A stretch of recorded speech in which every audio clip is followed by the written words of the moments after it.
It's Update Monday. What's going on with ya, big dog? And it is an amazing day for Yu-Gi-Oh! I hope that your day is going phenomenal, but if it isn't, don't let what happened at the... You already know what I said right there. Now, the reason why I want to put emphasis on don't let the beginning of your day ruin the rest of your day is because you can apply that for so much more. It's actually been 1 year and 3 weeks of kicking rheumatoid arthritis. You would think that all of my plans and problems are solved, right? Not really. Well, if I'm gonna keep it so 55th Street with y'all, I can tell y'all I have not been feeling really good. Physically, I've been feeling great, but the channel hasn't necessarily been going the way that I wanted, and I have to understand that's a part of life. That's what happens. Things don't always go your way. You gotta go through the ups, the downs, and when you're down, you gotta appreciate it because you're gonna be up soon enough. I've been budgeting my time pretty poorly as a result, but I think I'm gonna actually spend a little bit more time away from Yu-Gi-Oh! And work, and a little more time enjoying my life. Sometimes taking a step back and assessing how good you have it, because trust me, you got something good going on, will 100% help you appreciate what's going on in your life. And speaking of budgeting, today I'm going to be talking about the top 5 budget decks this format. July 2022 has solidified what we know as Yu-Gi-Oh! For this format, and in this video I'm going to be talking about the best budget decks that you can be picking up to be able to compete inside of this format, and more often than not, these strategies won't even be hit on the forbidden list, so double bonus. I also want to point out for players looking for deck lists for these particular strategies, I'll be posting them up on Patreon with my little spice, giving you guys a detailed explanation just as a thank you for helping me pay my editors. Without further ado, let's go ahead and jump on in. Now, one thing I want to do when I give you content is I don't want to keep reusing the same strategies over and over. I do still think that there are some strategies that are extremely good in budget strategies like Ignister and Marine Cess. Those decks are completely fire, but I actually want to move the spotlight on some other strategies just so you can have an idea on how balanced and competitive, but also budget this format can be. With that being said, I haven't talked about them in a while because I haven't really been much of a believer, but time after time again, Solomon Grade has proven to me that it's the best deck in Yu-Gi-Oh! Now, obviously, you guys know that that is completely cap. Maybe, but Solomon Grade has been a consistent competitive budget deck inside of this format for who knows how long. Its ability to be able to recur resources from the graveyard to the hand, as well as play a bunch of hand traps to be able to stop high impact combo decks, is what keeps Solomon Grade so powerful inside of Yu-Gi-Oh! Right now. It's also helpful that Solomon Grade is incorporating Decode Talker Heat, so being able to make this card and then draw additional cards to be able to gain more hand traps to be able to disrupt your opponent, and also still be able to make the cards that we love like Solomon Grade Sunlight Wolf, all the way down to an access code talker that can end games fairly quickly. In all honesty, it's a beautiful thing where there are so many cyber strategies that can be really competitive, not just Solomon Grade inside of this format. I mean, come on, think about it. We got Marine Cess, we got Ignister, we got Solomon Grade. Cybers, boys, this is probably the best we ever been. It's better than Master Rule 4. Silence, you fools! I refuse to sit here and deal with Peasant Callie's petulance while you know that Outreach is the best budget meta deck ever. Not only do we have the accolades of being the only deck to have won a world championship, we actually have been using Theater Callie this whole time. Branded Fusion does a lot of things. Yes, it fusion summons. I'm an Outreach player, so I wouldn't necessarily know what an extra deck looks like. Purple card? Purple robe. The only thing that matters to me is that Branded Fusion can send Outreach the Golden Lord to the graveyard, which not only helps the Outreach strategy get its engine going, it also gets Outreach the Golden Lord into the graveyard. On top of that, while the division is strong between the peasants, we can run all types of floodgates. We can run There Can Be Only One, Goes and Match, Skill Drain. Huh, that might just be a little too expensive for you. We can run everything if you can afford it, especially since I'm welcoming you to the kingdom. Play Outreach or die.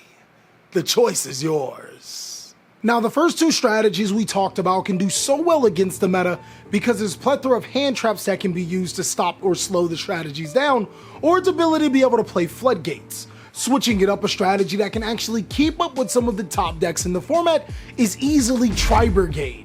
Now, I did talk about pure Brigade not only in a deck profile this week, but there's also going to be a special video that I have coming for you on Wednesday. I can't wait to show you guys the new Duel Challenge series, so I'm actually going to focus on a different variant of Brigade, which actually is still really cool. Surprisingly enough, the Lyraless cards are still extremely cheap, and they provide the perfect supplemental engine for the Brigade strategy, as they allow you to special summon themselves to the side of the field and check for some of your opponent's most important hand traps before you commit your normal summon.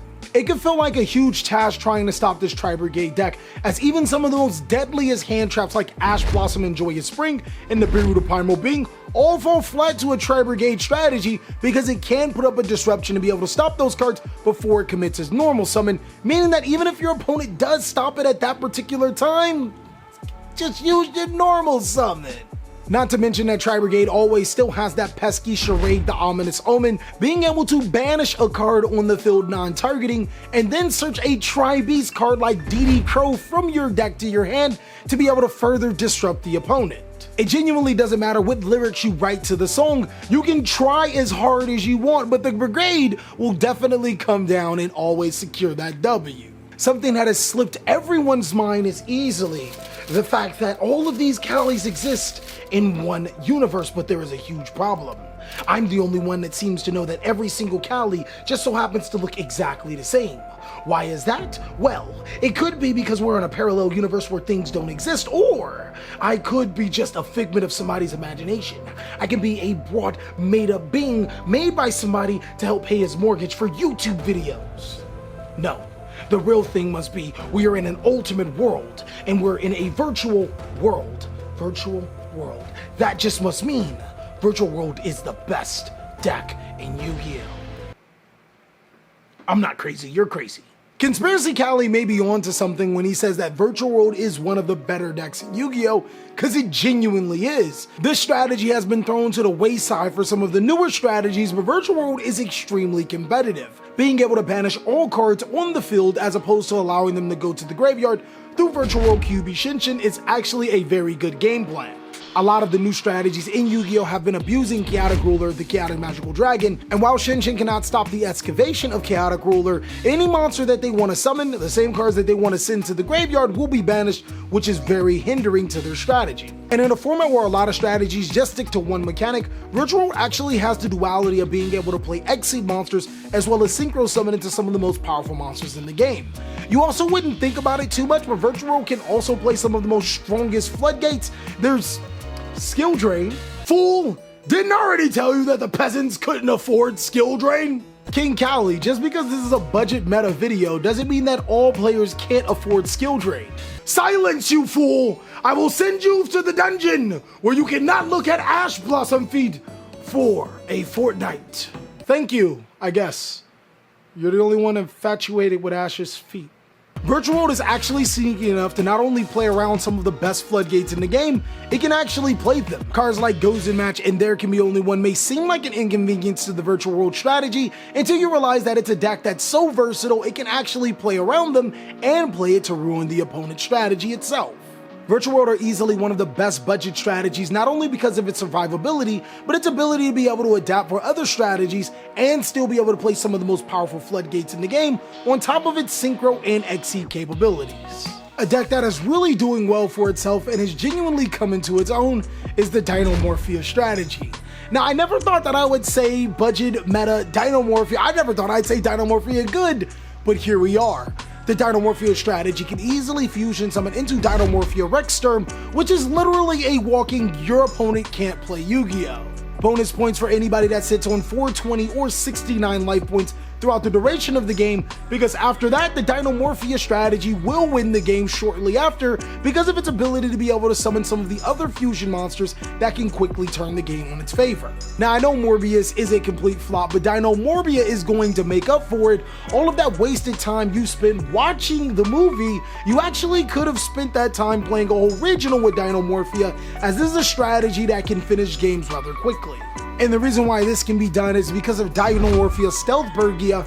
This card says you do not have to pay life points for the activation of your trap cards, and it doesn't specify Dino Morphia. This means cards like Solemn Strike and Solemn Judgments are easy shoo-ins for this strategy, as these cards' restrictions have must having 1500 life points, must being able to have half of 69.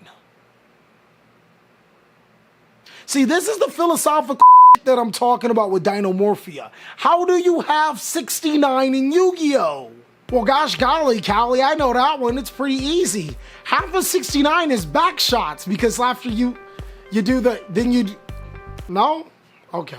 But if I had to pick a budget competitive strategy for this format, something that has not been mentioned in quite some time, it'd easily go to the Live Twin strategy. Now, Live Twins are actually amazing and fairly cheap if you choose not to get the Starlight and Collector's rares. The Live Twin strategy is a one-card combo. Being able to summon any of your Live Twin monsters that summon the other from the deck allow you to get a free destruction as well as the ability to draw the card. You combine this with the Solomon Great strategy, playing as many hand traps as possible, then the Live Twin strategy can be fairly formidable. But there's actually more.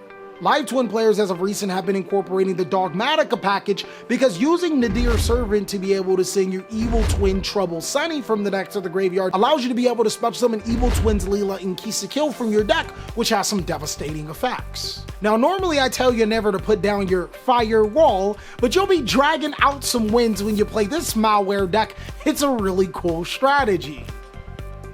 Those fools, the other Calis don't even know that I'm prepping you to beat some of the strategies in the future.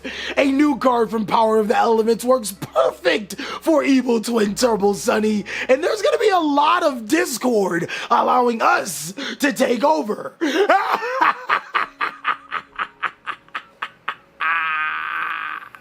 And that's pretty much all that I have for today's video. Of course, if you want to see more amazing content, you can go ahead and check out these videos, but also keep in mind I am streaming today, Monday, 4 p.m. Pacific Standard Time. Now, I know if you guys like Master Duel, you should definitely join us there, as we've been having a ton of fun, but until then, I'll catch you on the next one.